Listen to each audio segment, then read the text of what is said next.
Hello and welcome to Rusted Junk. We've done it. We finally hit a Bond film. There were Bond films in the 80s, and we've got one. Have we got the best one? I don't know, but we are looking at the 1989 Bond movie, License to Kill, starring Timothy Dalton, Robert Darby, Carrie Lowell, Talisa Soto, Anthony Serb, others. But anyway, without further ado, here's the trailer.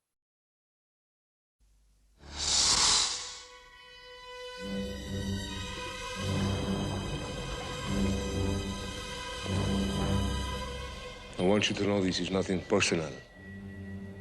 It's purely business.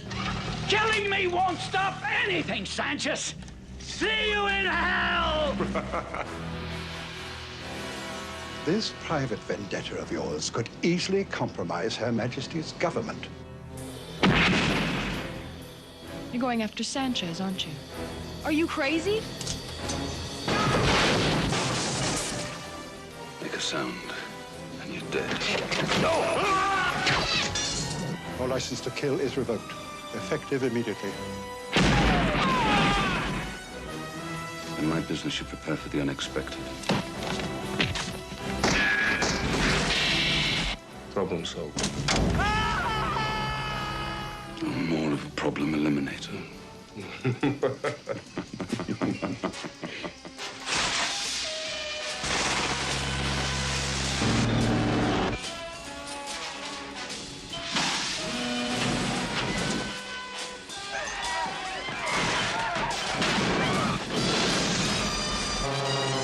This is where it ends, Commander.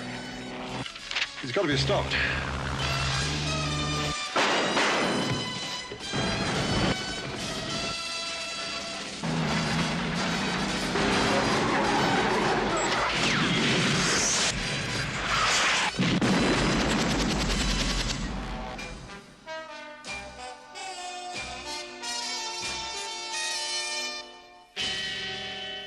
So, Joe, I think when you look at that trailer, for those people that can't see on and not watching on YouTube and don't see the trailer, there's a bit of a gap at the start, and you probably think he's forgot to press the button.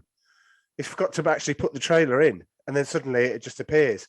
That's because it's trying to do this Jaws thing at the start because it opens with the shark. Yeah, and I'm like, weird. Okay, well, as a Jaws fan, you've got me. Okay, I'm in.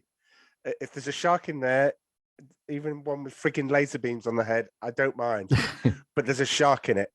Carry on. That's good for me. What did you think to the trailer? Well, it's weird that there wasn't that voiceover guy. I was expecting him to kind of say something. I don't remember seeing the trailer in the movies, but I'm sure it got me excited.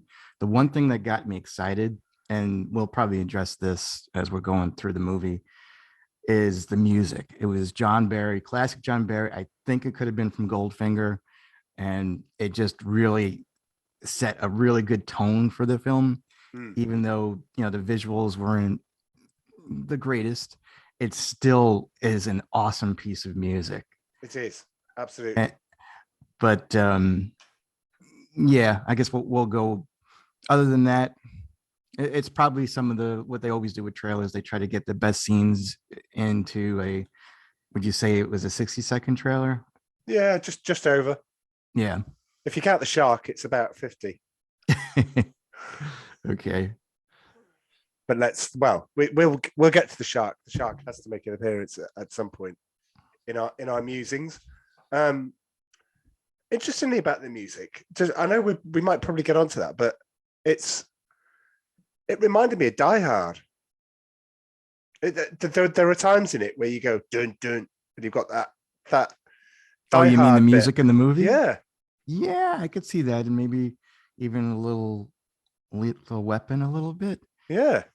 Well, can I talk about the music, or should we? Yeah, let's have a chat about the music. We can do whatever we want on this. It's fine. Okay. Change things around.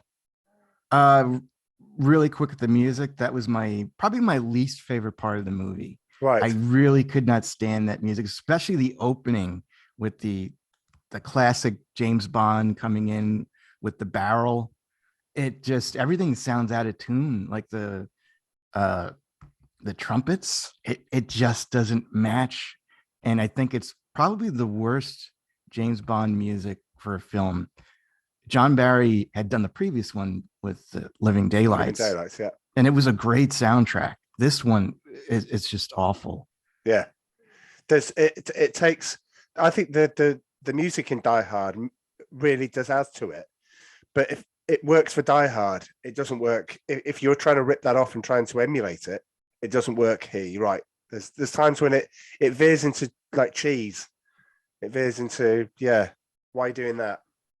I have a feeling that if John Barry did do the music for this, I probably would have rated it much higher. It really was so offensive to me. Maybe I'm nitpicking, but every time I watch that movie, I'm like, what did they do? It's just awful. All right. Well, that's a great time to say over to you for the score. Okay. So I will say, and I've said this before, Timothy Dalton is one of my favorite Bonds. Agreed. Let's start there. Yeah. There's Sean Connery and then there's Timothy Dalton. When they brought him in, I was definitely on board as soon as I saw that opening scene. And, he's more of a Shakespearean actor. He takes his acting serious. He's a good looking guy. He kind of matches what Ian Fleming had described in the books. And I used to read the spin-off books after Fleming had died that they released in the 80s and the 90s by John Gardner. And I always pictured him to be in it because he was such what I figured what James Bond would look like. But unfortunately, he did not have a really good sequel or a second outing as James Bond. It was more the movie than his performance, I would say. I think he was kind of trapped in a bad movie. And I feel bad because this was his last outing as James Bond. And well, he didn't know that. He didn't know that. Yeah, there was a lot of financial issues that were going on with MGM and I guess Universal or whatever. But it's just unfortunate. I think it's probably one of the worst Bond movies. Like, I'd still rather watch this than anything by Pierce Brosnan in it. Oh, well, we'll get to that, including GoldenEye. Look, Joe, I'm putting in markers of things to come back to. When was the last time you saw GoldenEye? Just curious. When was it? About November. Okay. Yeah, I had seen it like maybe 2 years ago. Right. And anyway, we won't get into that. We'll get to Pierce Brosnan. Not literally. We will get to Pierce Brosnan. Yeah. So I'm dreading the score now. I think that I almost thinking about this, there needs to be two scores. One for Timothy Dalton, one for the film. Or I'll give Timothy Dalton a 6. I'll give the film a 4. Wow. 4. How can you I don't square that up then? Because if Timothy Dalton's one of your favorite Bonds next to Connery, how can you give him a 6? I mean, if you say he's a good actor, a good Bond trapped in a bad writing, then surely you must see the potential for. He gave it everything that he had. Well, there was definitely some problems that I had with this movie. Again, we'll go through it in detail as you're going through the movie, but I will say part of it was Dalton and the look of Dalton. I think it was obvious after about 20 minutes that you could tell he probably was losing his hair, and you see it more distinctly when he's coming out of the water. It's just like there's something just doesn't look right. And then when he's in the casino and he has his hair brushed back, he looks like Dracula or Frankenstein. And I noticed in particularly that for some reason they made the sides of his hair really thick while the top of his head was thinning. And then he had like the long sideburns. It just was a weird look.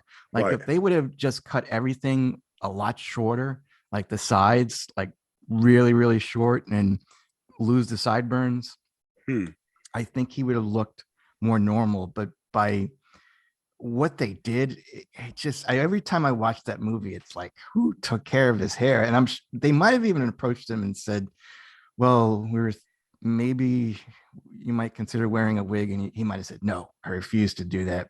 But Connery did that in all the James Bond movies. Yes. Yeah. You look at Never Say Never Again. There's I always think when you, I mean, I'm sure because we're James Bond geeks that this is going to be a really entertaining podcast because we can go back and forth. But there's the point in which Fatima asks him to like kneel down, and he's like he has to sit cross-legged in Never Say Never Again when she's got the gun pointing at him, and saying, "Oh, she's the greatest woman he's ever been with," and all this sort of thing. And when Connery like goes into that cross-legged pose, you can hear the creaks. I mean, it looks like, dude, seriously, don't do that because that's not James Bond, okay? Oh, my angina or my arthritis. Don't do it. Don't do it. Well, was that an 80s James Bond movie? Yeah. So that was, we said 1985. Never Say Never Again. Why aren't we doing that one? Well, I said which one do you want to pick? I did. Well, you could have had Moon. Well, what could you have had? You could have had For Your Eyes Only. We could have had Octopussy. Maybe we'll come back for those at some point. Or maybe we'll have to now. I mean, wow. Sack the producer then, Joe. I'll have a word with him. I thought there was a huge delay. I forget that there were so many 80s James Bond movies. Yeah. But I thought, and after this, you think, oh, we picked the worst one. I did say to you we could do Living Daylights, but you said let's do License to Kill. You did, but no, I'm going to say you were the first one that mentioned it like last year. It's like, would you like to do License to Kill? Yes, I said, all right. And by last year, he means this time last year, not like December. We've been talking about this for quite a while. For a while, yeah. And I hadn't watched it in a while, and I was like, yeah, I haven't seen it. Maybe it's gotten better, and I'll look for things that I really like. No, it's not a very good movie, unfortunately. But again, we'll get into it. What about you? What's your score? Well, I'm kind of with you, except I'm going to be a little bit nicer to Timothy Dalton.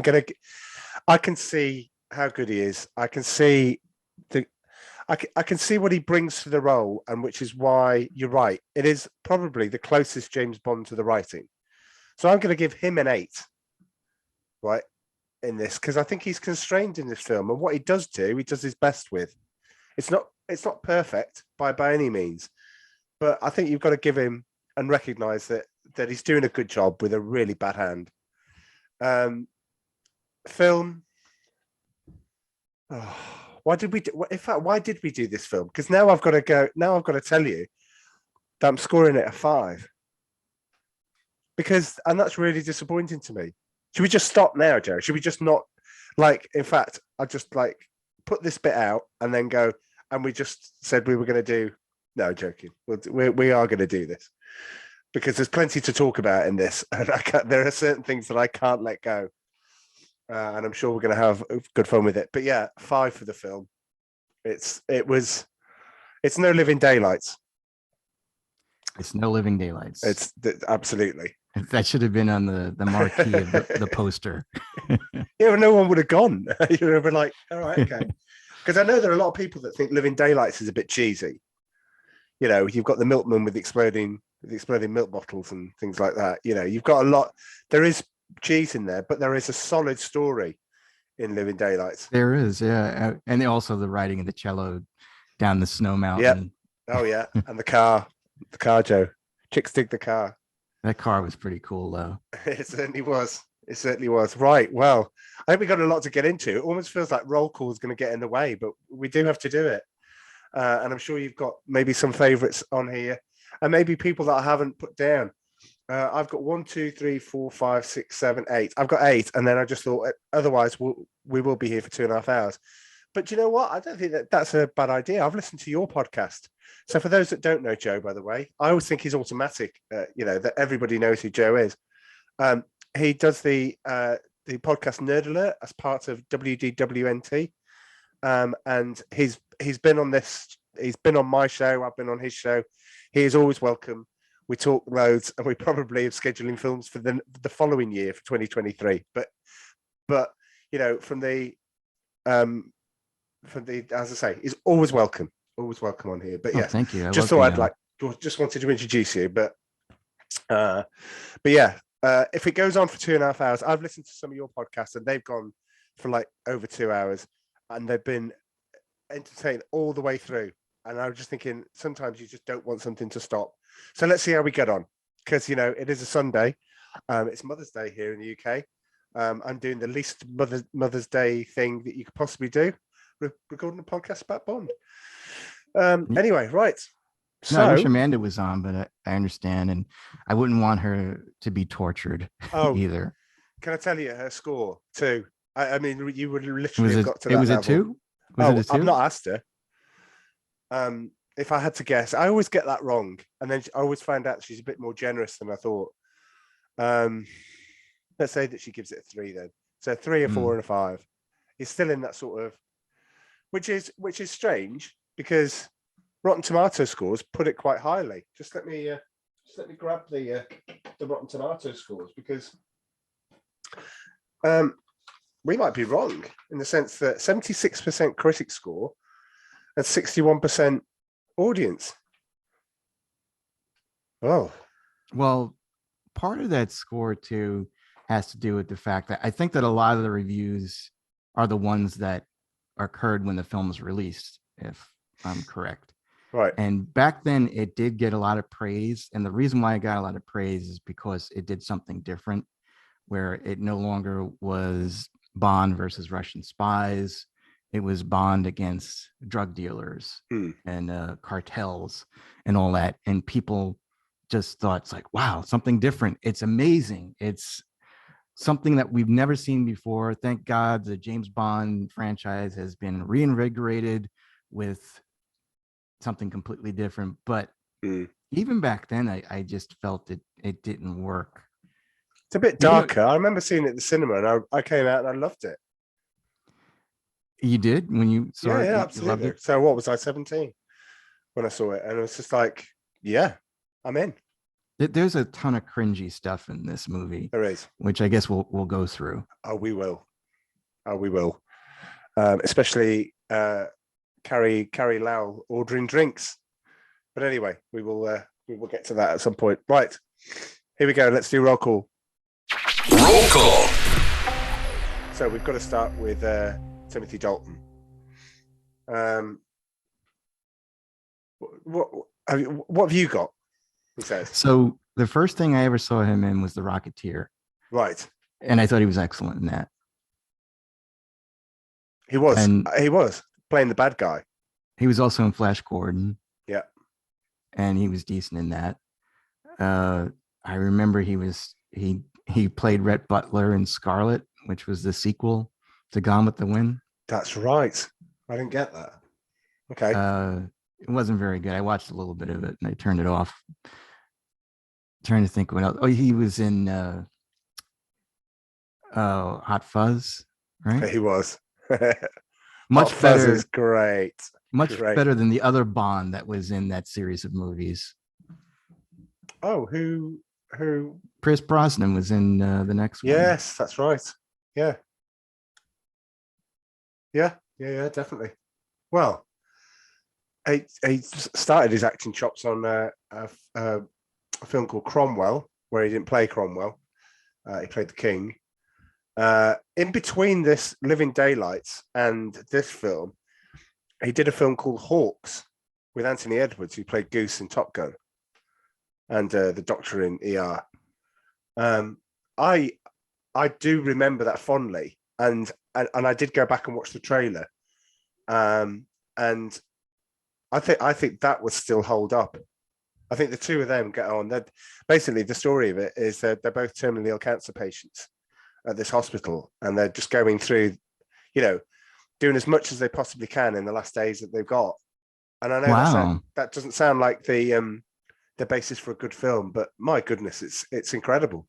And that was a theatrical release too? Yes, yeah. So I went to the cinema to see it. I do remember that because obviously I'd seen The Living Daylights, and I was like, oh, look, the guy that plays Bond is in another film. You're right, The Rocketeer, Hot Fuzz. He's also the voice of Mr. Pricklepants in Toy Story 3 and 4. Yeah, we've got to mention it. But he's also in a show, I've never heard of it, Doom Patrol. Is he really in Doom Yeah, Patrol? That's a DC HBO Max series. right. Oh, Any I didn't good? know that. No, I've never seen it, but I know who is that guy? Brendan Fraser's in that too.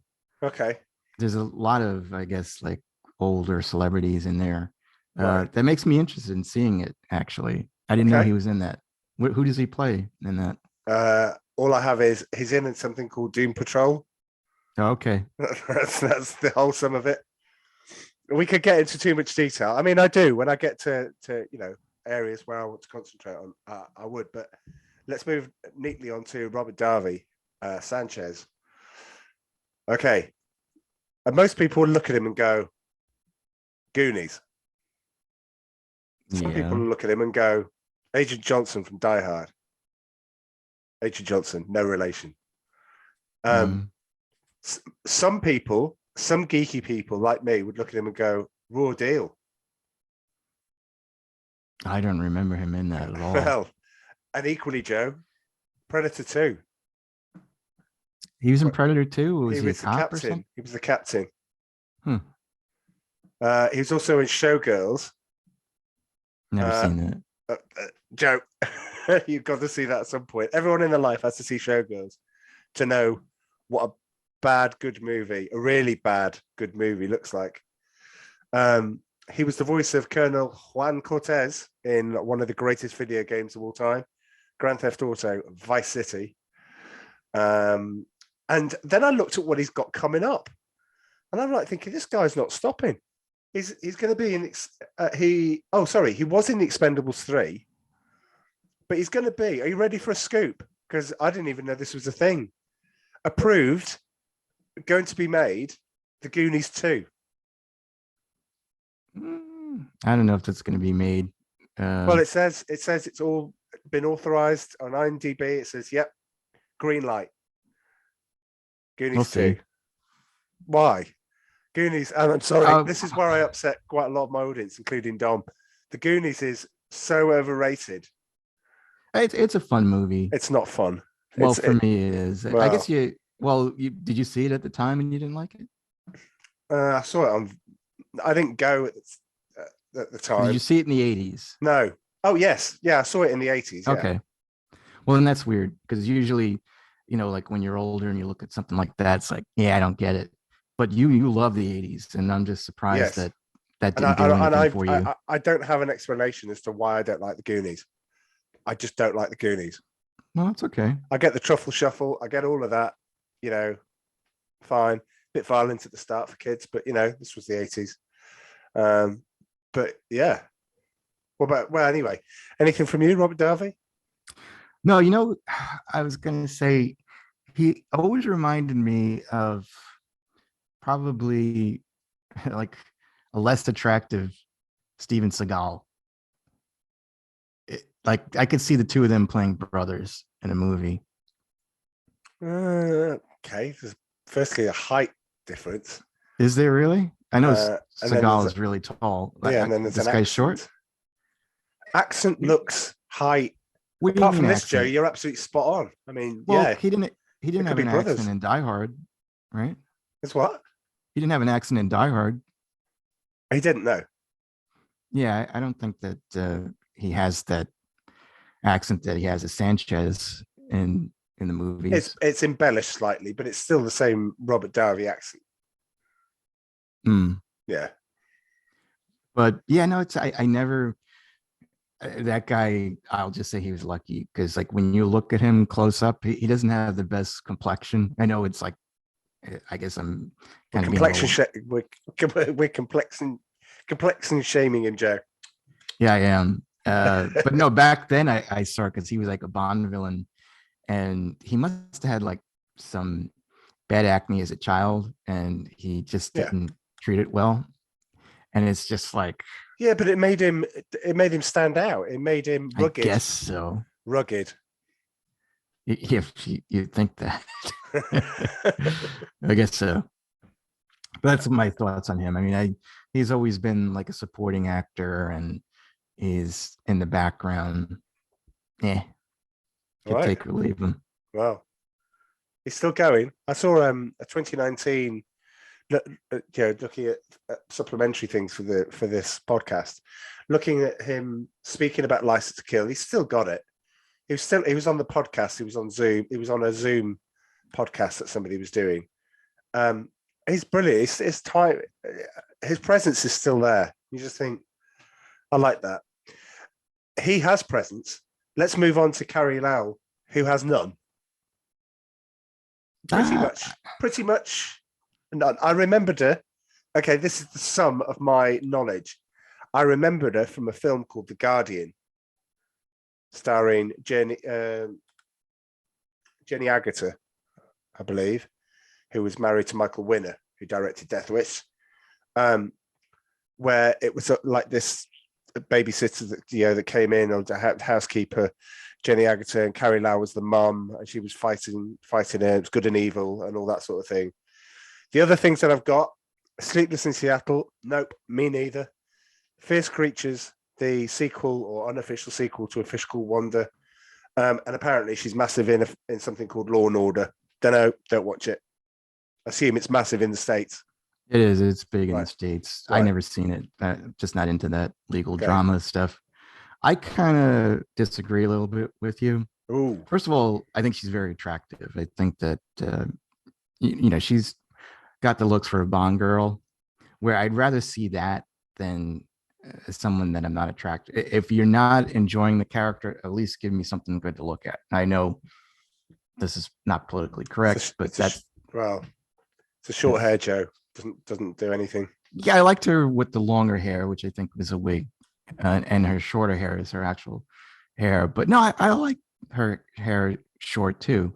She's got an amazing body too. She's got killer legs. There's times when she does a decent job, but then there are times where her character changes. And I think if people look at it now, they would definitely cringe over the fact that she's so upset that James might be sleeping. Oh yeah.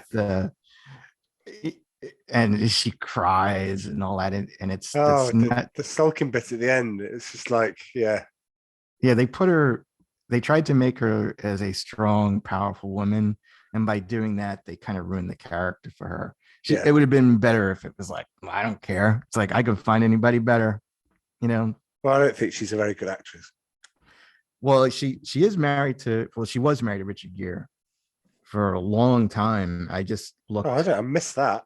I thought Richard Gere was Cindy Crawford. But well, he married her after they got divorced. Right. Well, but they just Carrie Lowell and Richard Gere just got divorced in 2016, which I didn't know. Right. So they were married for quite a long time. That's how, other than the Bond films, that's what I know of for is that she was married to Richard Gere. Right. Well, we'll get to that. The other Bond girl, Talisa Soto, much. I know you're not allowed to say it these days, are you? Nicer on the eyes for me than. I agree. But okay. Credits. Mortal Kombat. Yeah, I thought she was decent in it. She played I Katana. I haven't seen it. Okay, is it good? Is she good? I remember seeing that in the theaters, and again, they rarely made video game movies. When you think of video game movies back then, you think of Super Mario Brothers. Everyone says the same thing. Yeah. And this one was actually decent. I took my neighbor's kid to go see it, and we really enjoyed it because they followed the lore of Mortal Kombat. CGI just wasn't there yet, and they were doing a lot of CGI. Right. But I thought the cast was really well done. They looked like their characters. The girl that played, I'm gonna forget her name. The blonde in the series, she was hot. Oh boy, was she hot! But so was Talisa Soto too. Right. And all right, here's a bit of trivia for you. I think I told you this. She's my friend's cousin. Oh, I don't remember you telling me that. I must have forgot it if you did. Yeah, I used to work with this guy, and that was his cousin. Right. And yeah, I think she was born in Brooklyn and lived in Massachusetts or something like that in the Boston area. But you know, he always used to tell me, even before the movie came out, that that was his cousin. And she's very, very attractive girl. It's just she can't deliver lines if No, she had a shopping cart. You know, no, yeah, very good. it's Yes. it's just really, really, really. It's funny to watch her in a way. It's painful and it's funny because it's like when James is in her cabin and she tries to pretend he's not in his cabin. He's like, "Is anybody in there? No, go away. I'm fine." It's, and every line that she delivers is just dread awful. Well, she loves him. She says that she outwardly go, "Oh, I love him." I'm like, you hardly know the guy. They both do. Well, oh yeah, but I mean, she's the only one out of the two that came out and said, "Well, I love him." I mean, obviously, the reaction of Carrie Lowell to Bond snubbing or seemingly to snub her. Anyway, to Lisa Soto. The other thing, the Leslie Nielsen Bond ripoff, Spy Hard. Yeah, she's in that. If anyone feels like they want to check it out, Oh, I didn't see that. yeah, you're not missing anything. Naked Gun is genius. Spy Okay. Hard is not. Too bad she wasn't in that. On to Milton Crest, Anthony Zerbe. Probably pronounced Zerbe. Let's say Zerbe because it sounds a lot better, or Zerb. I don't know. But early credits I had to pick out. He was in Kiss Meets the Phantom of the Park. Really? Yeah, and I'm like, okay, I like that. I do like was a that. huge Kiss fan, and I couldn't wait for that to air on NBC. Right. I did not know he was in that. What did he play? Uh, Is this another one of? yeah, I don't okay. jot down. Otherwise, I'd just have reams and reams of stuff and say, "Oh, right, the character's name was." Maybe I should do. Write in if you think that I'm not going into as much depth, dear listeners, dear watchers. He was also Admiral Dougherty in Star Trek Insurrection, Was he really? and you remember him with Dougherty out. He always cut Picard off by saying, whenever he did I need you to do something, I know you're not going to agree with it. And it was like, Dougherty out. And he turned out to be helping the bad guys. Yeah, that wasn't one of the best Star Trek films. I don't remember too much about it. I think it gets a bad rap. It's better. It is better than it's not as good as the diehard aficionados say it is, but it's not as bad as the naysayers would say it is. It's no Star Trek 5, which is possibly one of the worst things I've ever seen. He's also in The Matrix, Reloaded, and Revolutions. Is he really? And again, this is where I haven't jotted down. Feel free, by all means. He's not the architect. He's not the architect, no. He's plays a character. I mean, I don't know. I don't know who the character is. Damn. Yeah, so he's in that as well. He must have been big if he was in both of those movies. Yeah. Well, now I have to go and look at it. He's a recurring character. On to see, and this one is fraught with exactly the same minefield that we've just run into about who was he in that. Okay, I'll just go for it. Frank McRae, Sharky. I'll let you go. Do you have anything for Frank McRae?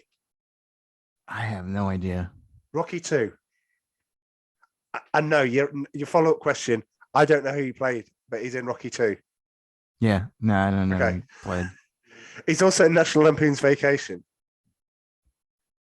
He is one of the teachers in Red Dawn. Oh, yeah, no, I remember. It's funny because I think they had spoke about this particular character or this actor, and somebody had said, well, he's in Vacation. And it might have been you, actually, now that I think about it, when you were doing Vacation. Yes. It's like he's the other security guard to John Candy. Yeah, it's like because there was only one black guy in the movie. Right. He's also in the film the same year as this, Lock Up with Sylvester Stallone. I think he's very good in that. I do like that film because it's got Sylvester Stallone and Donald Sutherland. What could go wrong? Spoiler alert, not much. He's also in The Last Action Hero and was in the Lethal Weapon parody Loaded Weapon 1, with Emilio Estevez and Samuel L. Jackson. If people remember, that's where he started. Well, not where he started, but in the early days. Call for Samuel L. Jackson. Everett McGill, the agent who basically helps Sanchez and basically double crosses. He will always be for me Big Ed Hurley in Twin Peaks. He's just Big Ed. Never seen it actually. Oh no, Joe. Twin Peaks, man. It's where it's all at. It's also in June, so he's also got a bit of the David Lynch connection. He is outstandingly good in Heartbreak Ridge with Clint Eastwood. Oh yes. Oh, who is he? He's the alternate. Sorry. He's the other command. No, I do know this one. He's the alternate. He's basically the other platoon sergeant.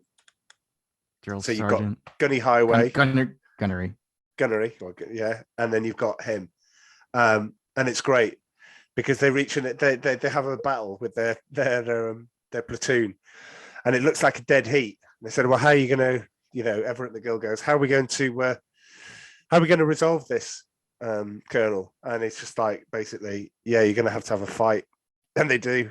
And I'm like, well, I know you might be Big Ed. Not in this film. Clint Eastwood's going to wipe the floor with you. Not being funny. It's a good rule in life. Always bet on Clint Eastwood. I think it's probably a good. Yeah, it's a good movie. Yeah, it is a good movie. He's also in Under that Siege 80s? 2. Heartbeat Ridges is 1986, I believe. We should do that one. Oh, I'd love to do that. You need to invite me on though. Well, do you know? I'm getting from Amanda. I'm getting a lot of heat for doing this film with you because she said, "How does this fit in with Cops and Robbers?" And I went, "Well, because he's a spy. He's a good guy. He's upholding." And the bad guy likes to rob money from people. Yeah. Okay, Sanchez is robbing loads of money. Yeah. Look, I'm going to have to pull rank on this one. We're doing it. And then over to you for Benicio del Toro. I'm sure you've got that. Well, he was in The Last Jedi. He was in Usual Suspects, which he was really good in that. I can't think of anything else. He's a really good actor. You want to refresh my mind here? Fear and Loathing in Las Vegas with Johnny Depp. Never seen it. He's in Traffic. He's also in Sin City. Joe. Sin City. Joe, I can't believe I'm going to have to tell you this. He's the Collector in Thor: Dark World and Guardians of the Galaxy. Oh, that's right. I forgot. Yeah.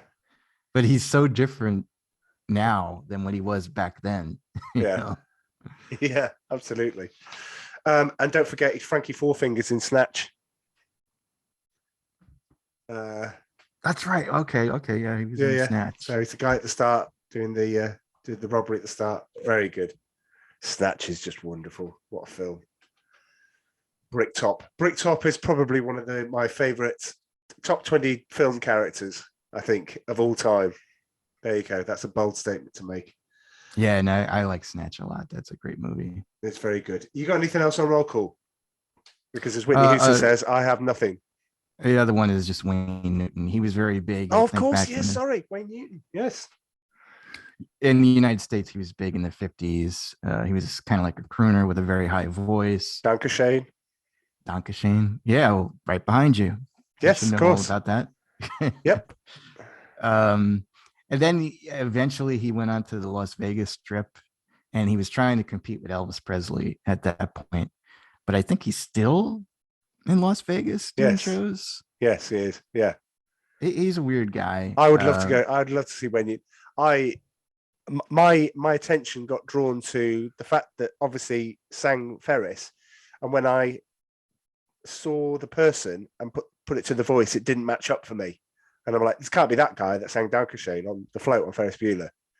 Yeah, I thought it was a girl at first when I heard Dankeschön. Yeah. And you've also got the wonderful. I don't know if you've watched it yet, but The Adventures of Ford Fairlane with Andrew Dice Clay. I He's was brilliant in watching that. part of it. He's brilliant in that. It Okay. is so good. And I did watch this last week, so I know what I'm talking about. He's also in Vegas Vacation, the fourth National Lampoon's Vacation film. Yeah. Yeah, didn't he want to sleep with Audrey? No, Yes. not Audrey. The Not mother. Audrey, no. That's National Lampoon's European Vacation, the game show host. Let's not go there, Joe. But yeah. Yeah, he nearly does in the end. Gets very close because that's not a good film at all. I agree. It takes all of the nice goodwill and everything that's been. Did I say it was the third? Is it the? It's fourth. Fourth. Of course, Christmas. Oh God, Christmas Vacation. Well, I had a block, and I was just like, of course, Christmas Vacation. Dom, don't send me a message. I know, mate. Sorry, I know. Do we count National Lampoon's Christmas Vacation 2, Cousin Eddie's Big Adventure? Let's not. Shall we? I wouldn't. Let's not. I wouldn't. Yeah, let's just forget that even exists. Right. Well, if that's roll call, I'm now going to describe a little bit of the film, and then we're going to talk about it, and then we're going to move on. So, License to Kill starts off with DEA agents collecting James Bond and his friend CIA agent Felix Leiter on their way to his wedding in Key West. Leiter's wedding, to have them assist in capturing drugs lord Franz Sanchez. Bond and Leiter capture Sanchez after attaching a hook and cord to his plane and pulling it out of the air with a Coast Guard helicopter. Afterwards, they parachute down to the church in time for the ceremony. However, Sanchez bribes DE agent Ed Killefer and escapes. Meanwhile, Sanchez's henchman Dario and his crew ambush Leiter and his wife Della and take Leiter to an aquarium owned by one of Sanchez's accomplices, Milton Crest, played by Anthony Zerbe. Sanchez has Leiter lowered into a tank holding a tiger shark. When Bond learns that Sanchez has escaped, he returns to Leiter's house to find Leiter's been maimed and Della's been murdered. Bond and his friend Sharky start their own investigation where they stumble upon a marine research center run by Crest, where Sanchez has hidden cocaine and a submarine for smuggling. So, I know you're itching to talk about the start of this film. What don't you like? Well, the beginning, like when they always have like a little intro before the James Bond movie, I think it's one of the worst ones that they ever did. And again, you listen to the music, it's just dreadful during that whole scene. Part of my problem with this movie is James Bond does not have any friends. He's a loner. He loves doing what he does. Yeah, he got married and all that, but it almost felt forced when it was on our Majesty's Secret Service. Yeah. But he just doesn't have ties to anybody. So it didn't make any sense. And Felix Leiter, it was the same actor from Live and Let Die, which was kind of weird when you look at it. And Living Daylights. He was in Living Daylights? Yeah. Oh, I don't remember that. But it's just weird that, again, he's aged, but James Bond has stayed the same age, basically. Right. When you look at it, it's just kind of bizarre. I think that they should have gotten another actor to play him. And he's not a very good actor as far as I'm concerned. And then there's his wife, who was Priscilla Barnes. Yeah. Who we know her from Three's Company. Okay. She belongs on TV. She doesn't belong on the big screen. She's just another she's not horrible very, actor. Yeah, she's not very good at all.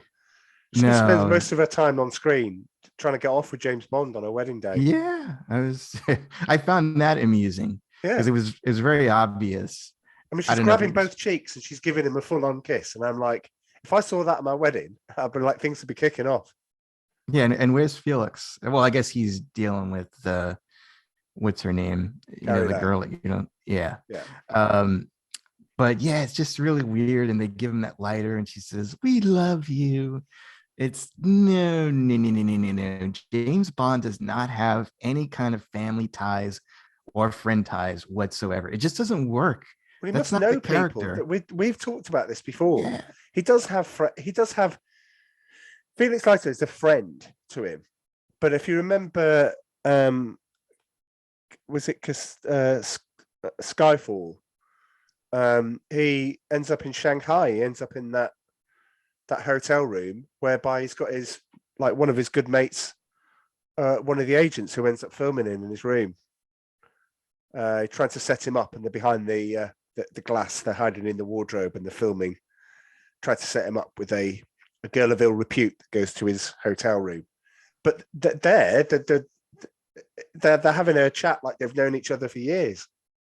I'd say they probably go and have a pint when he gets to Shanghai. You know, I still don't buy it. Well, yeah, you can have a pint, but they seem like they went on vacations together. Like they were very, very close. And I just kind of find it hard to believe that he would do something like that.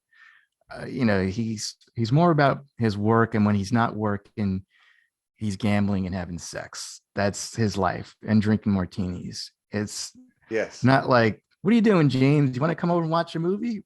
Sure.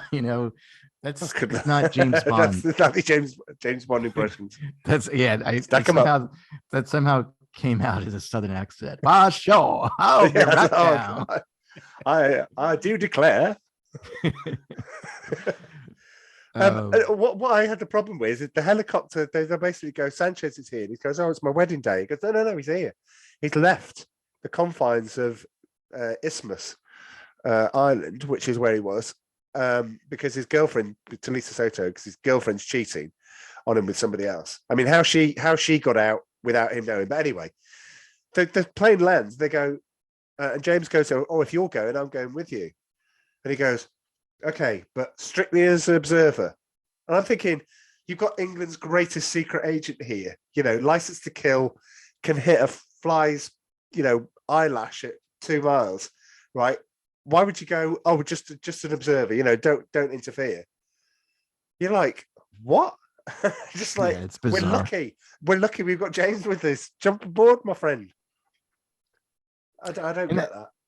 And that whole thing with the helicopter tugging the airplane, that wouldn't work. No. I'm pretty sure that would not work at all. Well, it would interrupt it. You'd be able to yank it up quickly. Whether or not the plane would just right itself and then just take the helicopter with it. I think it would take the helicopter down. I don't think the helicopter's got that much power. Like they did it in The Dark Knight Rises, but they had like a more powerful plane, which made more sense. Not a dinky helicopter. Just that whole thing. But I did want to bring up, though, one of my favorite parts of this movie is the song. I really like the song a lot. Before we get to the song, what I was going to say, because I think the flow, I'm with you on the song, and we'll wax lyric about that in a moment. So they capture him, they put the parachutes on, everyone's looking up. When you see the helicopter, it's in the clouds. I mean, there's no way anybody would be able to see anybody else. And they're all waving and going, oh, look, it's Felix. Oh, it's Bond. Grab the top hats and off they go. And then when you see them topple out the helicopter, they are miles and miles up. But the shot is, they're just up there. They're not far. That annoyed me. That annoyed me at the time, I remember. Well, that whole scene annoyed me. Well, yes. Anyway, well, let's move on. Talk about the song. Talk about setting you up nicely. Go for it, Joe. Yeah, that song was just incredible. It's definitely, I would say it's probably in the top 5 of my James Bond songs. Probably, yeah. I would say actually, probably my favorite one is The Spy Who Loved Me. Yes, I was going to say my favorite one's Nobody Does It Better, Carly Simon. Yeah. I do like All Time High by Rita Coolidge. Oh, I hate that one. Oh my God. I love that. That's at the bottom of my list. That's Bond. That's Bondish. That's just talk about Bond mush. Joe. Dude, we can have. I feel like if I was over there right now, I'd pull out my lightsaber and start dueling you. Good Lord. I can take mine out. My lightsaber's here. Thank you. So, all right. Yeah. But we're not. For those who are listening, I've just pointed to the lightsaber behind me. I rarely say that Charlie is wrong with his opinion, but he is so wrong with this one. It's we're getting off track. I bet you're going to say, "Oh, I really love Adele and Skyfall." I do. I like that one. What? Yeah, we should go over James Bond songs Yes, one we day. will. But we'll do another little segue. If we get a lot of people liking this, weirdly, looking at the stats, out the last three films that we've done, Tango and Cash is romping ahead. And I'm like, Oh, cool. how? I mean, how? That's my only question on that. I mean, people have fond memories of that movie. Well, if you like this, if you like us, we haven't finished yet. In some ways, we've only just sort of started, and we're nearly at the hour mark, but that's fine. But if you like us talking about Bond, we could go on it. I mean, we haven't even got to Piers Brosnan yet, and controversially, Joe is completely and utterly wrong about that, but we will get to it. Right. Anyway, so yes, the song. You're right. It's wonderful. And before this, I heartily recommend people going and look at this. Gladys Knight's on the tour this year in the UK, and that was me thinking, well, like Elton John, who lost his voice about 10 years ago. You've really got to be careful about some of the acts that you see now and whether or not they still hold up. I'd just go and put in Proms in the Park, BBC Radio 2, Gladys Knight, License to Kill into YouTube, and watch her sing that. I am not joking. It is note perfect. It is. Oh, she does that in her concert now? Yeah, it hits every single note. If you love this song, I was sat there mesmerized going, if this is the quality of her voice, I'm going. I want Midnight Train to Georgia. I want the whole lot. I am not kidding. I have the chills right now when you just said that, because first of all, I didn't know she was still alive. Yes. But that she in sings fact, that she's in her Florida concert next week, I think, on the tour days. Oh, really? I think so. No, so well, I'll definitely will check out that video, or if you could send me a link to that, because I would love to see that. I would die if I had seen her and she just says, "Oh, this is a song I did for a James Bond movie," because I would expect her to do Midnight Train in Georgia. She puts the passion into it. She puts so much passion into singing that song, and I'm like going, I love the fact that you go, I can imagine, a garbage gig, for example, and you've got lead singer goes, oh, well, yeah, okay. In between all the other songs and the hits we had, yeah, we did the theme tune for The World Is Not Enough. Here we go. You're not ragging on garbage, are you? No, I'm ranking on the fact that's a dreadful song. That is bottom five. I like that's better than the one for Tomorrow Never Dies. But what? Dude, we've got to do this. Yeah, we've got to rank. We've got to rank them in. You have to admit the Quantum of Solace one is just dread awful. That is who's that guy? Oh, Alicia Cornell. Keys. He did. No, he did a good one. He did Casino Royale. No, this Solace was Another Way to Die. Jack White, Alicia Keys. Jack White, yeah, Alicia Keys. Yeah, I think that's awful. That's not dreadful. All right, it's on. Let's take this offline. Right. I can see we'll just do another special in after the next podcast. I know Dom's going to come in and do either Police Academy or on Good Friday. Haven't sorted that out yet, but we will. Well, how about we should do this sometime. I don't know. I hope I'm not overstepping my bounds. Let's have me, you, Dom, Amanda, and you, of course. Oh, thanks. I can come. That's all right. Thank you. Go over all the James Bond songs and see which ones are our favorites. I mean, it might not be the topic, but what can we get away with? Can we play like 10 seconds or something without upsetting the great God YouTube? I think so. I think it's like less than 15 seconds. Okay. You'd have to look into that though. Right. Okay. Oh, okay. But we got From Russia with Love. We got Matt. Yeah, we got a lot. I could list them all in order and number them perfectly. The only thing that's wrong, Joe, is he's scoring. But never mind. That's the thing that's out. I did want to. Do you have anything on trivia time for this? On what? The song? Gladys Knight? No, I don't. No, you might as well say I do. If you've got it now. So I got one. So originally, she was going to pull out of singing the song because she's very religious and she didn't want to sing a song about killing, with kill in the title. Oh, wow. Okay. And they eventually convinced her to do it. And it turned out to be beloved. Yeah. Because, yeah. I mean, it's the same way I like Tina Turner doing Goldeneye. But yeah, we'll leave that. No more talk about things until we do that. I'd have to ask Dom if he's, if he. I mean, everybody is really, and they all have their favourites. They all know what a good song is, like All Time High, and they know what a bad song is. So yeah, but okay.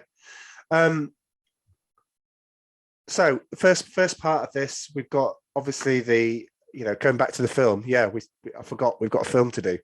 After all of that, I like the fact that Sanchez's thing is loyalty is more important than money. And I guess fast forward to the end of the film, and he's right. At the end of the film, he doesn't care about money. Reminds me a bit of like the Joker in The Dark Knight. It's just doesn't care. He cares about loyalty. He cares about the people around him. And so he rewards loyalty, as in people defecting like the agent does. But when Sanchez is broken out of the prison van, why isn't somebody going to Felix's house going, Felix, boom, James Bond, boom? Why isn't everybody that's involved in this, that has been involved, especially the people that captured him, why aren't they suddenly got a cordon of agents or police around them? Nope. It's almost like people went, yeah, he's escaped. Yeah, let's not tell anyone. Nobody told anyone. Well, I don't even know why they even bothered with Felix, other than they needed a plot for the movie. Yeah. Because like once he's escaped and he went back to, I don't know, somewhere in Latin America, it's just stay undercover. Yeah. Don't cause any problems. Would have had a much happier life banging that chick of his, whatever her name is, Lupe. What was her name? Lupe. Luna Lupe. I don't know. That sounds Bond. Lupe Lamora is her There you name. go. Well, that's even worse. That's fine. The shark, the shark bit. Pardon me. I do apologize. That it was all right. It wasn't too bad. It was no Jaws. But when they see when you see the shark and when you see Bond eventually go infiltrate the place, he goes with Sharky in that dinghy. The moment that you saw a shark like come up and the nose of the shark comes up and it's quite gives you a bit of a jump. Sharky goes, wait a minute, I'm in a plastic dinghy and there's a shark hanging around. I think I need to get out. But nobody seems the urgency with it. Yeah, it's very. I did like that scene, like when Felix gets his legs bitten off. Yeah, that's a very good scene. Do we see that his legs have been bitten off? Well, one of them has. I think, if I remember correctly, it was part of his arm and part of one of his legs. Right. So you're big on continuity. Why isn't the guy that plays Leiter in the Daniel Craig films? I've forgotten his name now. The guy I don't like. It was in the Batman. Jeffrey Wright, is it? Jeffrey Wright, yeah. Yeah. That's because that's a reboot. It really is, because if you look at it, they introduce Blofeld like he's never existed before in the James Bond universe. Inspector. And again, this is James Bond's first outing in Casino Royale. He hasn't killed anybody in the beginning of the movie. So it's a soft reboot, basically. Well, he has. He's killed one. Well, yeah, but you see that on the screen. Yeah. He's killed one by the time he gets the conversation, which makes it really good. Well, but I'm sorry to go off a tangent again. What bothers me is that M is back, because if they're going to do a reboot, they recast M. She should not have. Judi Dench should not have come back for the Daniel Craig James Bond movies, because that just messes everything up, as far as I'm concerned, with continuity. Because you're gonna say that's a legacy from the Pierce Brosnan era. It is. It's also a legacy from all those James, because this is a soft reboot. It just makes zero sense for her to be back. It's like when James Earl Jones did the voice of Mufasa in the Lion King live action movie. He was the only one that was brought back. Everybody else was new. Just really weird. Yeah. Did you know that Lion King is the highest grossing animated film of all time? No, I did not know that. No, I was listening to a podcast. I was listening to a podcast about Encanto because I didn't I think I told you I didn't like it. And they were like putting them in order. And I think Frozen 2 made more money than Frozen. And I thought, well, that can't be. So yeah, I've not looked it up to go and validate it. Well, I but could yeah. believe that. But I think too, again, I'm sorry, going off a tangent. I know, It's we'll get back on. it's not fair to compare like when like a movie like Spider-Man No Way Home makes all that money and you're like, wow, it's made almost $2 billion.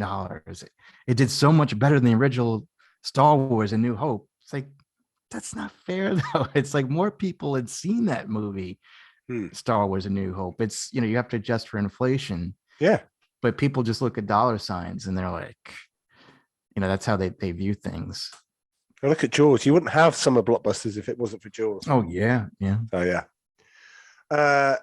Right. So we carrying on with the next part of it. So, after Bond kills the rogue agent using the same shark tank used for lighter, M meets Bond in Key West. Hemingway House orders him to assignment in Istanbul.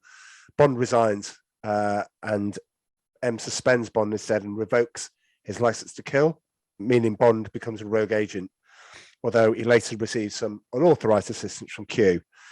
Bond boards Crest ship Wavecrest, fools Sanchez's latest drug shipment, stealing $5 million in the process. He discovered that Sharkey, the guy that was helping him investigate, has been killed by Sanchez's henmen. Bond meets and teams up with Pam Bouvier, a pilot and DA informant at a bar, and journeys with her to the Republic of Isthmus. He seeks Sanchez's employment by posing as assassin for hire. Two Hong Kong Narcotics Bureau officers foil Bond's attempt to assassinate Sanchez, take him to an abandoned warehouse, and Sanchez's men rescue him, kill the officers, believing them to be the assassins rather than Bond.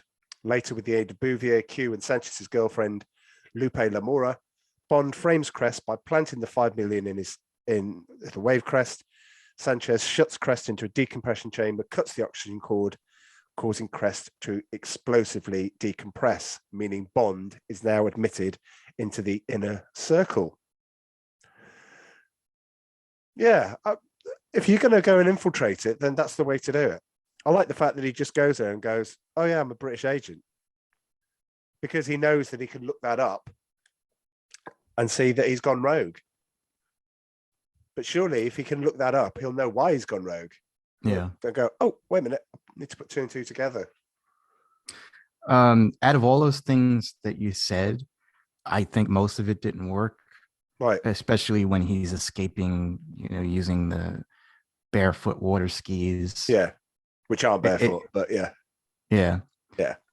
But the thing that does work that I was impressed with is that they did kind of take in, was he working? Oh, he's working for Hong Kong, right? Intelligence. Yes. Yeah. And they strapped him to the table and they said, well, we're going to end up bringing you back, because you're a rogue agent, you're wanted. Yeah. And then the explosion happens and they find him tied to it. And it looks like he's being tortured. And he knows that this guy is Hong Kong intelligence and he's torturing him. So it's like, well, then he's got to be a bad guy. So I think that was really smart. That I really enjoyed. Yeah. That he couldn't anticipate. Yeah. He knew he was just going to use the dentonite toothpaste, blow the thing, take Sanchez out. That wasn't part of his plan, is to infiltrate Sanchez's inner circle. It just happened, and he took advantage of it. But he always wanted to make it look as if he wanted to leave. And it's probably a good idea to bring this up. You find that Q gets there. Before we get to Pam Bouvier, we get Q, and Q seems almost, it's nice to have him in the film, but it's a bit superfluous, really. Yeah, Q doesn't belong in that kind of role. I mean, how he got that box of goodies through customs, I have no idea, because there's explosives in there. There's guns in there. There's explosives. How did he get it? How did he get it on the plane? I don't know if he got private plane in. Assuming probably private plane in, but it's also Latin America. That's excusable. A couple of they 20s. Don't check that much, Right. or they don't even check. Right. Back Okay. then. Right. The bit where he's showcasing the gadgets in the hotel room. Pam Bouvier picks up the camera, She knows that God. she knows that this is a box of dangerous things, and yet she goes, "Smile, boys." And obviously it's a laser camera, so it fires a laser out and takes an X-ray picture at the same time. I don't know what the use of that would be. Okay, but anyway, it's a 2-for-1 gadget. But she picks it up like a clueless idiot rather than an experienced agent. I just think, when she's hiding this big shotgun when they first meet at the bar. I mean, that scene's that's just not good. The shotgun scene, or No, the one with the whole bar scene where they the meet bar up. scene is just cringy. There's a lot of cringe in this, and that's very cringy. Although she had a sawed-up shotgun, which I thought was kind of cool. Yeah. And then she pointed it at his never regions. Yeah, but you've got Bond fighting a stuffed swordfish. Yeah, that's okay. just awful. Is it right to say jump the shark at this point, or jump the swordfish? Plus, that swordfish would have broke, because if you know how they mold swordfishes, it's not the actual swordfish. Well, do you know what? I don't know. I'm not an expert on swordfish molding. Anyway, it seems like you were. That's a thread left unpulled. I went deep sea fishing in the Bahamas and caught like these huge tunas, and my cousin had gotten one, or my uncle had one stuffed, and they basically just take a mold of it, and it's easily breakable. And I'm sure it's the same thing with a swordfish too. But yeah, that whole scene is just a mess. And then when she gets shot in the back, she's like, "Oh, bulletproof vest, Kevlar," it's just so much. And then they just instantly fall in love all of a sudden. Yeah. Just bizarre. She goes from extremely angry to extremely helpful. So when the fuel line gets cut, gets stranded, she then turns into, so before they see that happen, it's this is shouting at Bond and really angry with him. Fuel line gets cut and he goes, "Oh, we've run out of juice." And she's going, "Oh yeah, that old chestnut."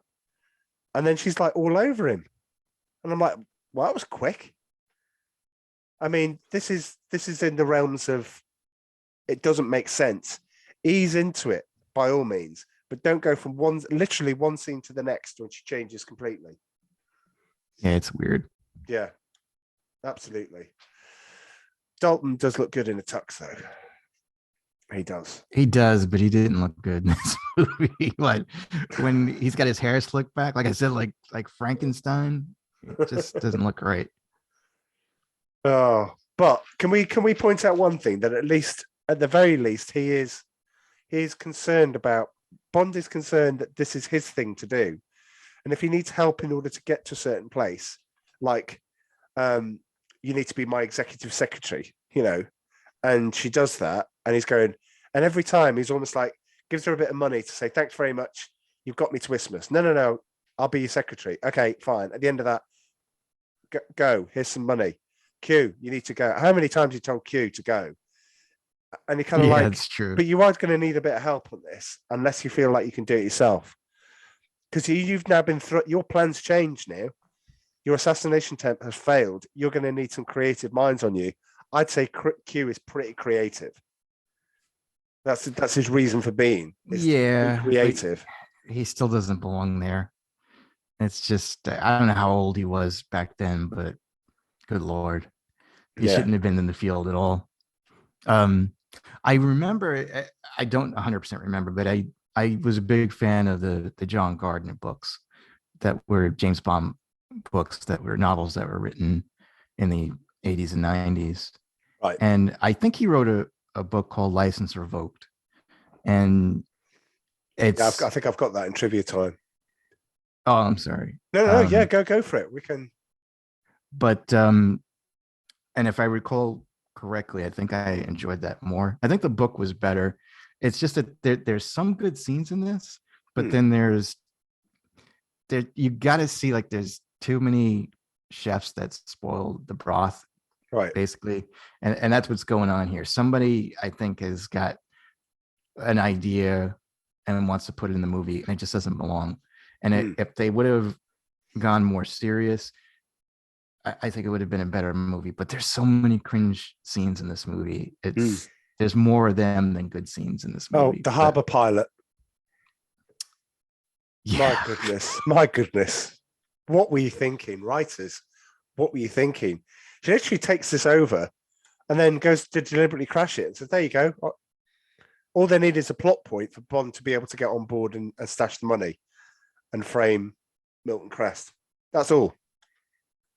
And that was even interesting. If they would have done it properly, like how they framed him, that he found the cash in that, what is that tank called? Decompression chamber. Yeah. If they found that and they realized that he set him up, I thought that was good too. There are some good things in here, but they're very far and few between. Right. Or very few and far between. But you get what I'm saying. It could have been a good movie, and it could have led to him getting a better movie. Yeah. Anyway, Sanchez gets his own Bond line, where obviously it blows up and blood goes everywhere in the decompression chamber because he explodes. And Sanchez, the henchman goes, "What do you want to do with the money?" And he goes, "Launder it." It's a good line. Because I was like thinking, what are they going to do with all that money? It's got like the dude's blood on it. But yeah. Anyway, right. So leading on to the next part, Sanchez takes Bond to his base, which is disguised as the headquarters of a religious cult. He learns that scientists can dissolve cocaine in petrol and then sell it disguised as fuel to the Asian drug dealers. The televangelist, Wayne Newton in this case, works as the middleman to basically do these TV broadcasts where they communicate with the customers via donation symbols. Bond gets recognized by the henchmen, so Benicio del Toro, and escapes, starting a fire in the laboratory. But he's captured again, placed on the conveyor belt that drops the brick cocaine into a giant shredder. Pam Bouvier arrives, shoots Dario, allowing Bond to put Dario into the shredder, killing him. Sanchez, most of the others flees, fires consumes the base, taking with him 4 tankers full of the cocaine and petrol. Bond pursues them by plane. During the course of a stunt-filled chase through the desert, Bond destroys 3 of the tankers, kills several of Sanchez's men, and Sanchez attacks Bond with a machete aboard the final remaining tanker, which crashes down a hillside. With a petrol-soaked Sanchez attempts to kill Bond. Bond then says, "Do you want to know the reason why?" and reveals a cigarette lighter that Leiter gave him for being his best man and sets Sanchez on fire. He stumbles into the wrecked tanker and causing a huge explosion. He then receives a call from Leiter telling him that M has congratulated him for his work and offers him his job back. Nothing said after that. And then you get that horrible scene with the 2 girls fighting over Bond. That's just dreadful. That's not a way to end the film.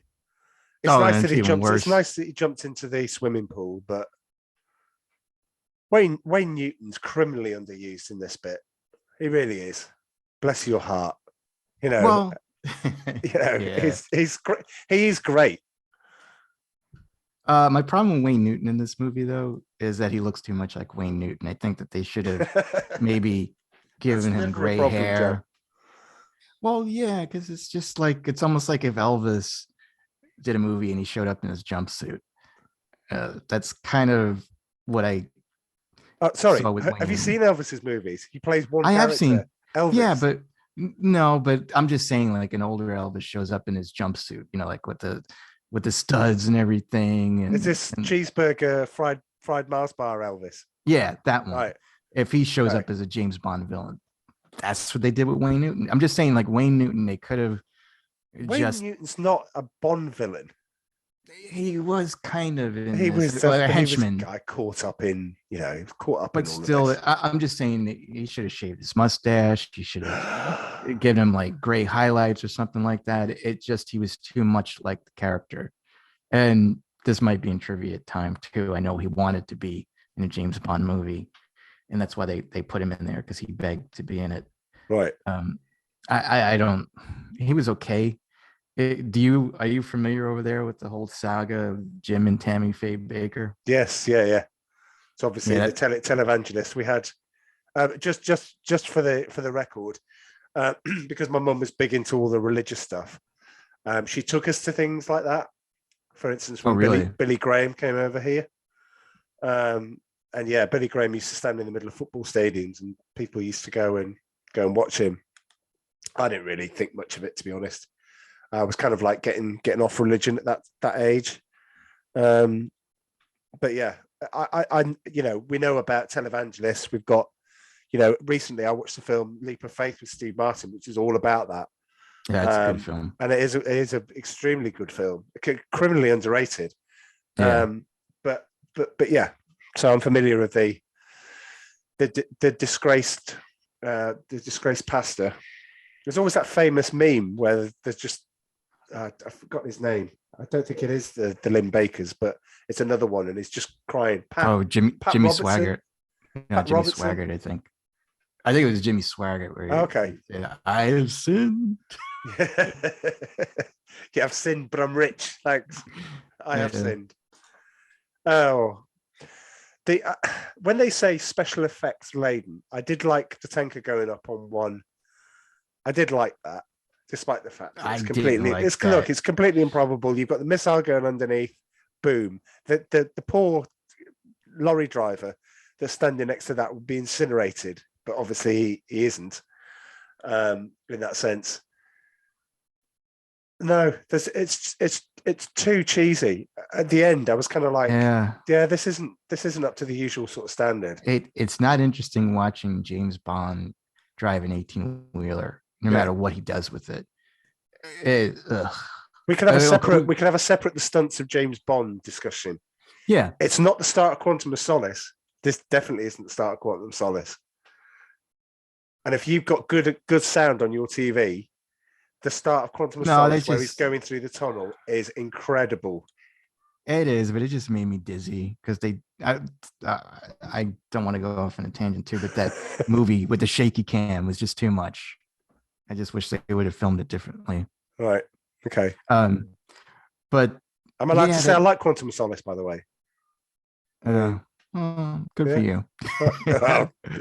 It's war. It is war. But anyway, it is war. But it's just they could have found better things for him to do in this movie. I think that they had a good story in there, and John Glenn directed it, right? Yes, that's right. And he did a lot. I think he was he in charge of the stunts at one point?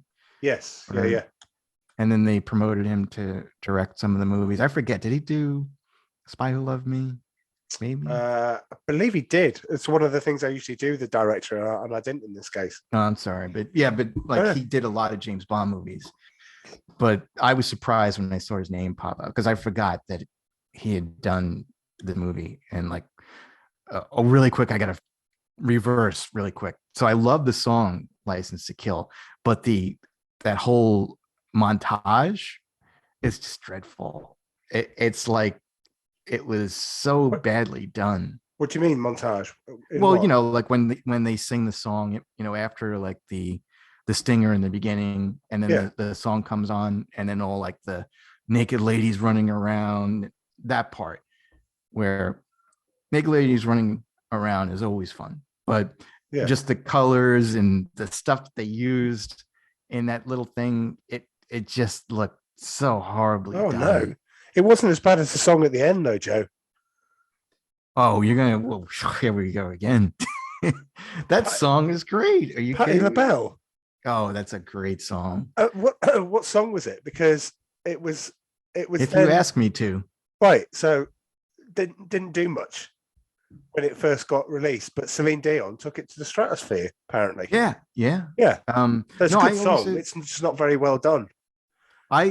Before James Bond movies would come out, I'd get the soundtrack before I'd see the movie. Right. And I hated that soundtrack. That's, like I said, I couldn't stand like the whole orchestra that they had done, the composer. Okay.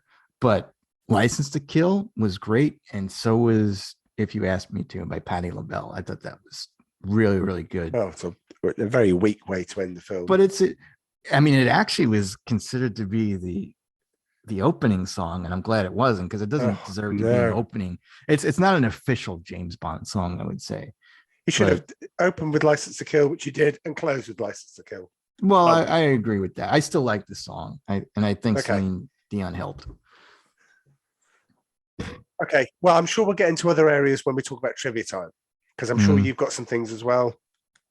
But one of the things that I want to address is when they say it's the most unsuccessful Bond film. And I think that's unfair. And we'll go into those reasons in just a moment, just after we play the jingle for trivia time. Here we go. Trivia time. So, some sources say that this was the least commercially successful or unsuccessful Bond film. This isn't true, as the movie made over 175 million against the $32 million production budget. That's not bad. They called it the least successful as the profits made by this movie didn't reach the expectation of the producers or the studio, because they wanted 210 million in order to become the highest grossing Bond movie at that time. So it's a bit unfair. The producers also expected that the movie should have earned at least 65 million from the US box office, due to the fact that most parts of the movie was filmed in the US, because none of this was filmed in the UK because there was a particular issue. So even the shots that you saw with the London bus, they weren't filmed in the UK. What was the issue that was going on? I'll get to that. It's on the list.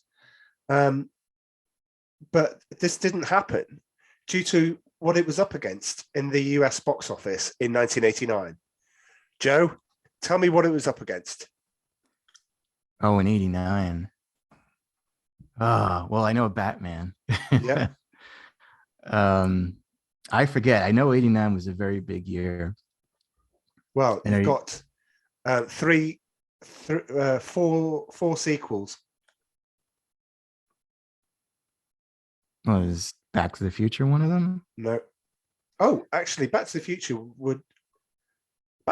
was 88, and Back to the Future 3 was 89. Well, anyway, 2 and 3 came out pretty quickly. Yeah, they came in within a year of each other because they were filmed back to back. Yeah. You've got Lethal Weapon 2. All right. You've got The Abyss. You've got Ghostbusters 2. Star Trek 5, but I don't place any credence on that, even though they got my money, but I really wish I could have it back. And that's got to be a shout for one of the worst films ever. I agree. Ever. There's also, I say, The Abyss, and Indiana Jones and the Last Crusade. You know, it's bizarre with that. I wouldn't have guessed any of those. Maybe Indiana Jones, but Batman and Indiana Jones. The other ones I would have completely forgot what year they were made. I will say Ghostbusters at 88 if I had to guess. So I wouldn't have thought it was 89. I think that one of the problems with this movie too, other than it's not a very good movie, is they failed with the marketing over here. The poster was just awful. I don't know what they were thinking of. When you look at The Living Daylights, this is a classic James Bond poster, and For Your Eyes Only, classic. There's so many classic James Bond posters. Like, you get excited when you see the poster. Yes. And this one was just like a cut and paste Photoshop thing that, if that existed back then, it didn't.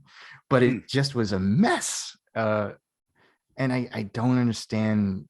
It's almost like it had a low budget.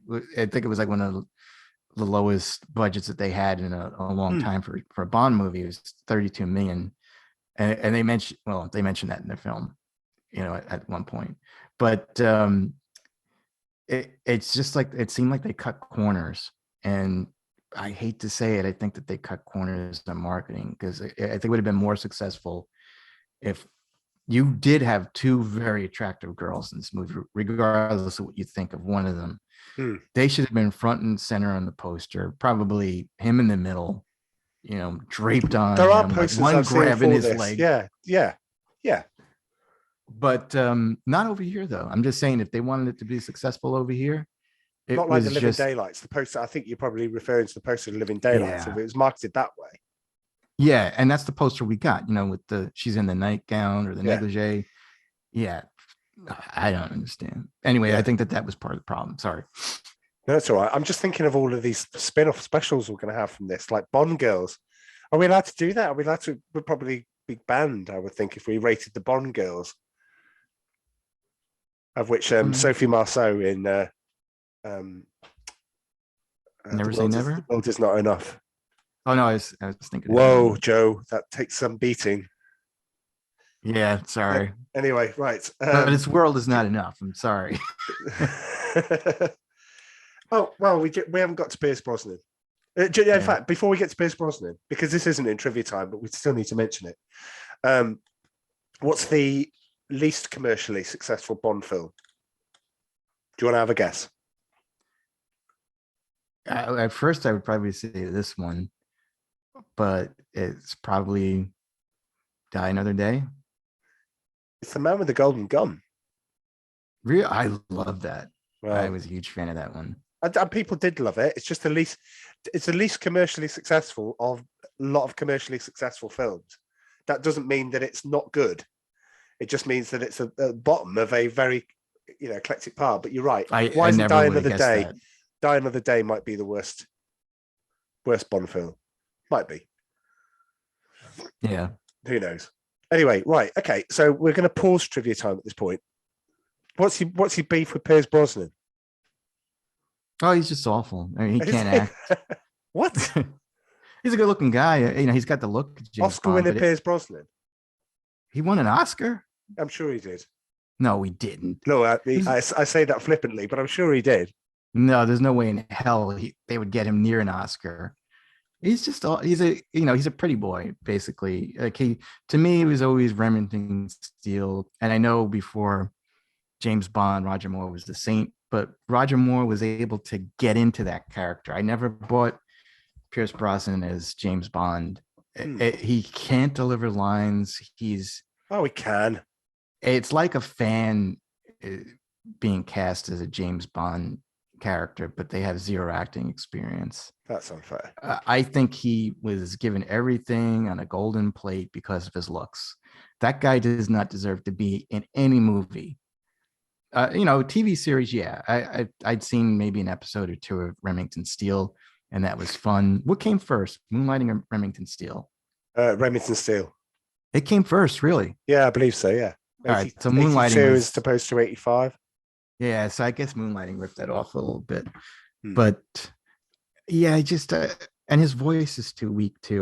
That's a big thing for me too. I just think it's very soft, and I don't see him as a threatening James Bond ever in any of the movies that he's done.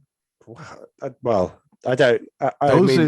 I consider those four movies the dark times. What? GoldenEye, which is like always in the top 5 of fan favorites. It's up there with Goldfinger.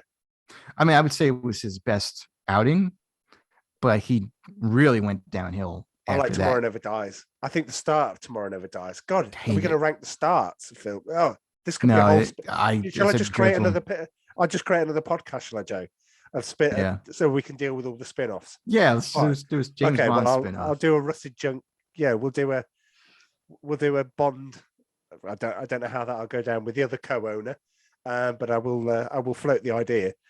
Tomorrow Never Dies. Oh, the rogue missile. What an opening! That's just so good. Too bad somebody wasn't James Bond other than him. Oh. I just don't like him. It's like, and I tried. Tell me, but you didn't. I don't think you gave him a chance. I did. I gave him a chance at with GoldenEye when I saw it in theaters. And did you not come out of GoldenEye and go, "That was an amazing movie"? No, I came out of it and said that was not James Bond. Where when Timothy Dalton did The Living Daylights, I was like, "No, that's James Bond," which I'm shocked. Yeah, it's they got a good actor to play him. Yeah, and I know you don't like Daniel Craig. I felt the same way with Casino Royale. He's the other guy that I feel that is George Lazenby. Daniel Craig, the Bond that doesn't want to be Bond. Not interested. Well, he might not want to be Bond, but he's a decent actor, and when he does the role, I would rather him again be that James Bond where he's a loner and he's miserable and he gets the crap beat out of him, but then he beats the crap out of somebody too. Hmm. Instead of the fancy boy, he Pierce Brosnan just sucked on to this whole thing of like shaken not stirred. Yeah. And I'm pretty sure even in several of the movies he looked directly in the camera, breaking the fourth wall. Maybe it Maybe wasn't all his fault. once. Maybe once, Joe. I mean, Yeah, it's just I don't all right, let's move on. Well, shall we? I've got so many good ideas that you and I are going to discuss on this. Did you know that because a large part of the during the filming at the Florida Keys, that the then Florida governor Bob Martinez presented Albert Broccoli, Michael Wilson, and head of marketing Charles Giroux, each with a great seal of the state of Florida. The governor also won a walk-on part in the film as a customs officer at Key West Airport. There you go, your home state, Joe. Yeah, I wasn't here though when I was still in New York at that point. But no, I did not know that. Absolutely. So, did you know this? I'm not sure. You know, when you read trivia, I'm not entirely sure with this one. Leiter tells his wife Della that James was once married, which we know because on Her Majesty's Secret Service. In reality, Timothy Dalton was actually approached and considered for playing Bond in that movie, and he declined because he felt a bit too young for the part. 18 years later, he took the role, made it the longest run from consideration to actually taking the role. I'm not sure about that. I remember that though. I remember reading that a long time ago. You think that so Dalton basically gets asked as a sort of late teenager, do you want to play Bond? Do you want to take one of our, instead of George Lazenby, would you like to be? That's taking a hell of a risk because he hadn't really done anything by then. Well, neither is Lazenby, and Lazenby basically lied his whole way to get. Yeah, like true. He said he was an actor, he was a model. Yeah, no, I don't think he would have worked at that age, but I do believe the story is true. I think that he was approached to play Bond. Yeah, it's when I think about it, it's so sad that Sean Connery wasn't in that movie because that was one of the greatest movies on Her Majesty's Secret Service. He would have just knocked it out of the park. Yeah. I know. I would agree. Did you know that Leah Thompson was up for the role of Pam Bouvier, but she turned it down? No, I did not know that because she needed to film Back to the Future. I think she might have been too young. Can we make it work? Wouldn't you think she'd be too young for that role? See, I don't. Leah Thompson to me will always be from Howard the Duck. Really? And not Back to the Future? No, look, she wears some very appealing costumes in the. She's the best part of that movie. I'll agree. She's not the best part. Jeffrey Jones is the best part. Ugh. All right. Oh, don't let Amanda hear you say that. I know, but hey, she'd let that pass for me. I showed her. All I have to say, it's like, why do you want to watch Howard the Duck again, Amanda? She'll say no. No, she will say no, but don't forget that she has rated it above average. All right. So there we go. So what have we got? Yeah, I don't even want to mention that one. Some years later, Talisa Soto would go on to marry Carrie Lowell's Law and Order co-star Benjamin Bratt. Does that mean anything to you? Yeah, I do remember that too, actually. Okay. According to the DVD commentary, Timothy Dalton was unavailable for Talisa Soto's screen test, so Robert Davi filled the role of Bond, and they liked him. They said we like the way you embrace the Bond character. And I'm like, yeah, I can never see Robert Davi as Bond. No, I'd like to see that screen test though. Yes, absolutely. Well, the thing about it is this is what going and searching for. People post commentaries on.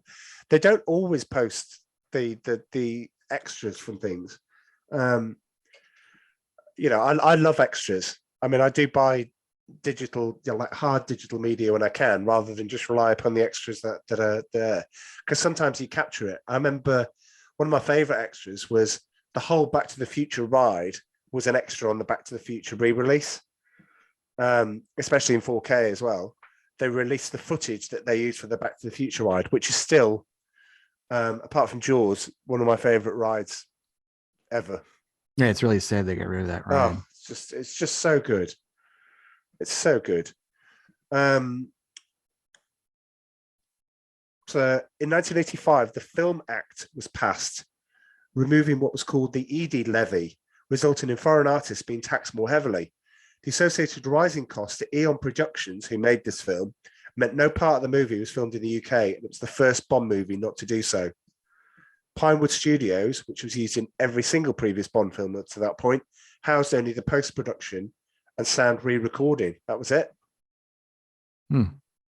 Very. I did want to mention too. This is Bernard Lee's last James Bond as M. He was a good M. I really liked him. Yeah, he was. Yeah, he was good. You're not a fan of Judi Dench, though? No, Right. not at all. Would you have been a fan of Judi Dench if somebody else was in the role apart from Pierce Brosnan? You just don't like her character. No, I don't like her character. I don't care if Sean Connery was in the role. I just don't like her. I like her in other movies, Right. but I just don't like her as M. Right. Maybe I'm a misogynist or a sexist. No, I just think I can see what you mean, but she just come out with lines now and again when Bond's about to say a name. If you say that name, I'll have you shot. I just think I love there's parts that I like, especially the fact that, in Die Another Day, she's willing to if it was left to me, you would have died in that foreign hellhole. And you're like, well, that's nice. That's pleasant. He gets shot at the start of Skyfall. Yeah, she's not much regard for him, really. No, okay. But just leave it at that. Anyway, my last one is it's widely and incorrectly rumored that this was Timothy Dalton's last Bond film due to it being financially disappointing. In reality, Dalton was to star in a third James Bond film after this one, titled Property of a Lady, written by Michael Wilson and Alfonso Ruggiero, and set to start shooting in 1990, with pre-production work having begun in May of the year. However, legal issues with MGM beginning that year created long delays, which eventually led Dalton to announce his retirement for the role in 94, a year after his contract had expired, paving the way for Pierce Brosnan's casting in GoldenEye. Had the film been made, it would have been set in Scotland, Tokyo, and Hong Kong, and would have involved nanotechnology. While no director was ever officially attached, John Landis and Ted Kotcheff, who did First Blood, were all under consideration. A John Landis film with Timothy Dalton titled Property of a Lady with nanotechnology. Sign me up. Me too. I don't know about the nanotechnology part, but John Landis, way ahead of Landis, its time. yeah, but I don't know, something about it that it doesn't scream property of a lady. Right. The sad thing for me is that I think if he would have been James Bond in GoldenEye, he would have done much better. I think Sean Bean was very good in the movie. Yeah. And most of the cast was very good. But like I said, I'm not a huge fan of Pierce Brosnan. But it's just sad that he didn't get to do that movie, because I think it would have been so much better. Absolutely. And I think they would have worked well together, Dalton and Sean Bean. Yeah. But Sean Bean does what he normally does. He just plays Sean Bean. Yeah. For those UK listeners, simplicity. It's just he does adverts for O2, and he just comes up with his accent everywhere. And now he's done one for Yorkshire Tea. Please go and look it up on YouTube. It's this year's advert, or it's last year's advert. Do it for Yorkshire. Oh, good Lord. But that's when you're thinking about John Landis, it would have been so cool to have, like, someone that is a real director, because a lot of these directors that have directed James Bond movies, they're really not too well known. Yeah. And I remember for a while they were talking about Tarantino doing a James Bond movie. Wow. That would have been incredible. And I think that he wanted to take it back to the 60s. Oh man, you just know that everything would have been lined up.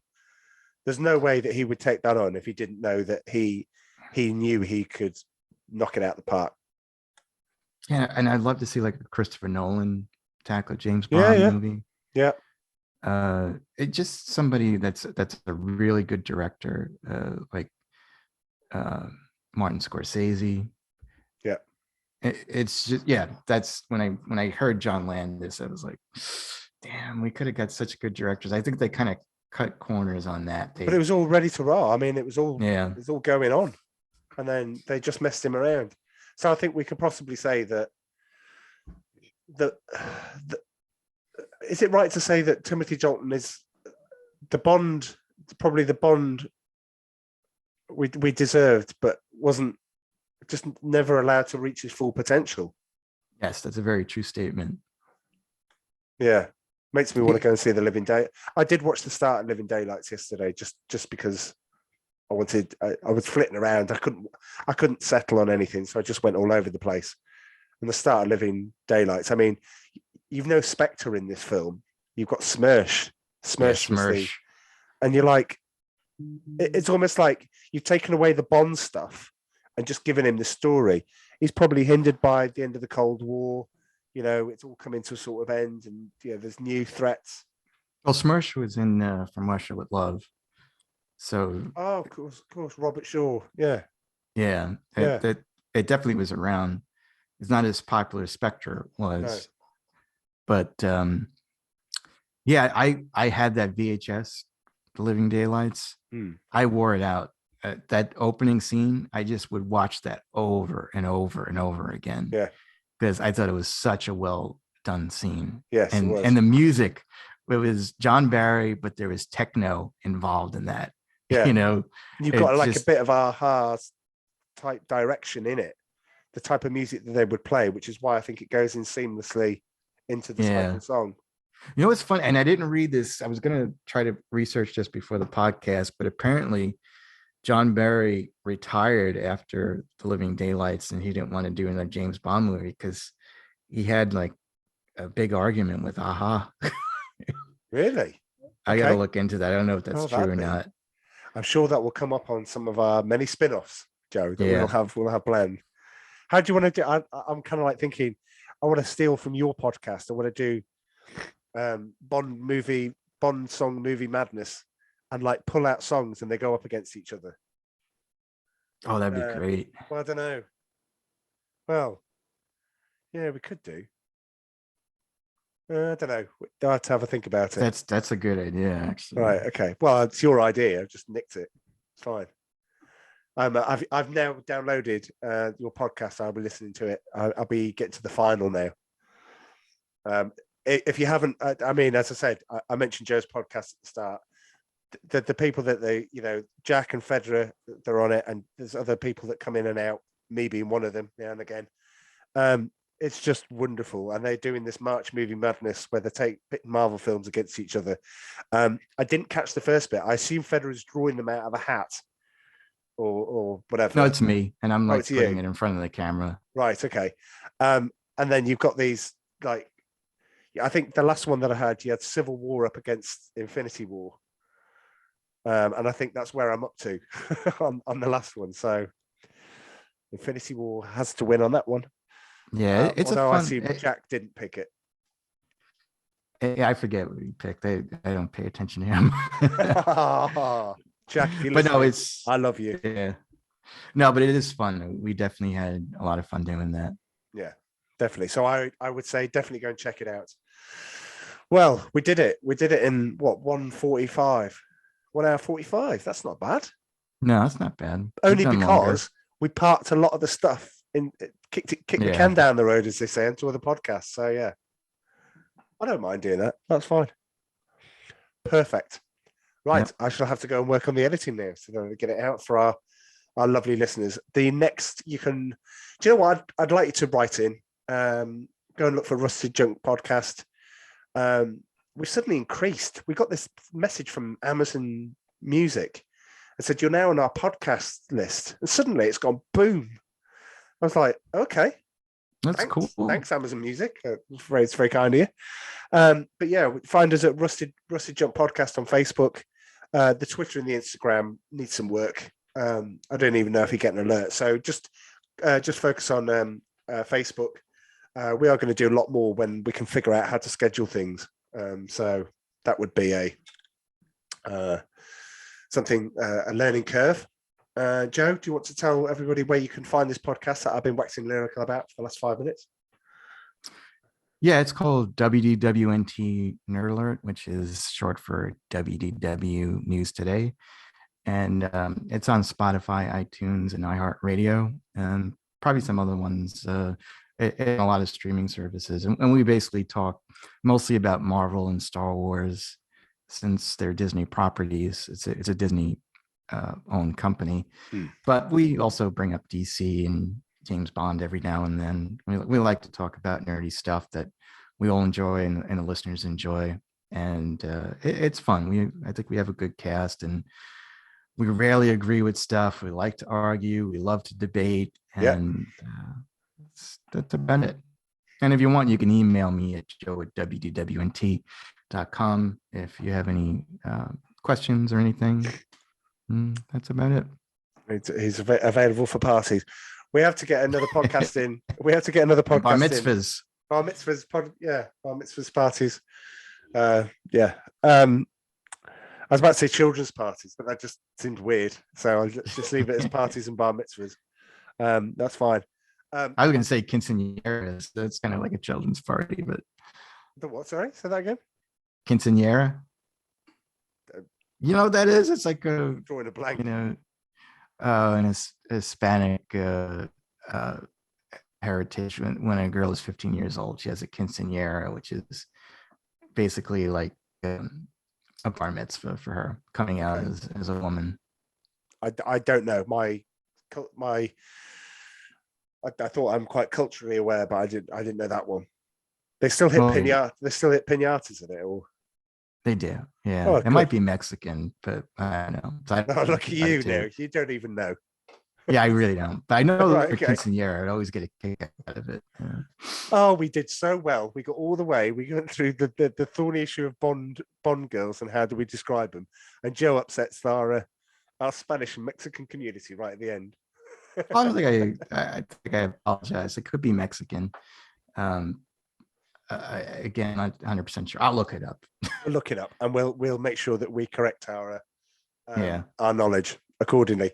Anyway, thanks for being on, man. I appreciated it. I've now got six podcasts. You've got probably another 12 hours of this on a separate thing if you want to hear us talk about that. But I'm gonna have some conversations with the co-owner right now. Oh, so cool. Nice one. I will say cheerio. See you, everyone. See ya.